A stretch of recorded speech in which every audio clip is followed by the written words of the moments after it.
پێتان وایە ئەگەر حکوومەت نایەت پەرلەمان ئەتوانێت چی بکە؟ دوای 40 ڕۆژ لە کۆنەبوونەوەی پەرلەمانی کوردستان دوجار بڕیار درا 28 حوزەریانی پەرلەمانی کوردستان بە ئامادەبوونی نوێنەرایەتی حکوومەت کۆبێتەوە. فراکسیۆنەکانی پەرلەمانی کوردستانیش ئەجێندای جیاوازیان هەیە بۆ ڕوبەڕووبوونەوەی حکوومەت لە دانیشتنەکە. لە ماوەی ڕابردوودا فراکسیۆنی کۆمەڵی دادگەری زۆرترین پرسیاری ئاراستەی حکوومەت کردووە بەهۆی شەفاف نەبوونی داهاتەکان و یاساشکێنی حکوومەت و لایەنە پەیوەندیدارەکان. بەهۆی لێبڕینی موچەشەوە فراکسیۆنی کۆمەڵ پرساندنی بۆ حکوومەت و جێگرەکەی وەزیری دارایی کردووە. لە ئێستاشدا فراکسیۆنی کۆمەڵ دەڵێت ئەگەر لێبڕینی موچە بەردەوام بێت ئەوە دووبارە دەست بە پرساندنی حکوومەت دەکەینەوە. بەداخەوە پەرلەمان بێڕۆڵ کراوە نەتواندراوە کە پەرلەمان هەستێ بە ئەداکردنی ئەو ئەرکەی سەرشانی خۆی و پەرلەمانتارانی.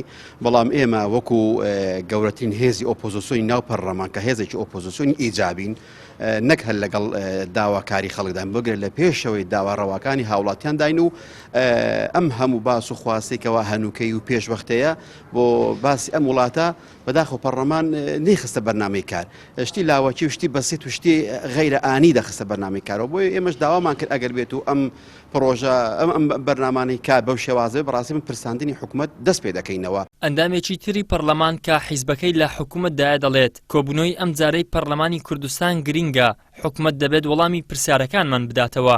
لەبارەی داهاتەکانیشەوە دەڵێت داهاتی نەوت شەفاف نییە. بە ئامادەبوونی حکوومەت دانیشتنێکی تایبەت بکرێ بە پرسی داهاتەکان و پرسی کۆتایی هێنان بە لێبڕینی موچەخۆرانی هەرێمی کوردستان. تێڕوانینی ئێمە وایە کە ناڕوونی و ناشەفافیت لە سەرچاوەکانی داهات لە هەرێمی کوردستان هەیە بە دیاریکراوی لە نەوت نرخی نەوت لە ئێستادا نزیکە 76 دۆلارە لە بازارەکان و بۆرسەی جیهانی. کەسی ئێمە ئەبینین 300 میلیۆن دۆلار ئەگەڕێتەوە خەزێنی وەزارەتی دارایی. ئەمە پرسیارێکە بۆیە درێژەدان بە پرسی لێبڕینی موچەخۆران غەدرێکە کە حکوومەتی هەرێمی کوردستان لە فەرمانبەرانێکە ئەبێ ئەم غەدرە کۆتایی پێبێ. وا بڕیارە کۆبوونەوەی ئەمجارەی پەرلەمانی کوردستان بۆ باسکردنی لێبڕین یاخود وەک ئەوەی حکوومەت خۆی دەیڵێت تەمویلی موچە بێت. وا بڕیاریشە لە کۆبوونەوەکەدا وەزیری دارایی و وەزیری سامانە سروشتیەکان و وەزیری پلاندانان و وەزیری هەرێم بۆ پەیوەندیەکانی هەرێم و بەغدا لە دانیشتنی پەرلەمانی کوردستاندا ئامادە بن. ئیدریس محەممەد، کەناڵی ئاسمانی پەیام، هەولێر.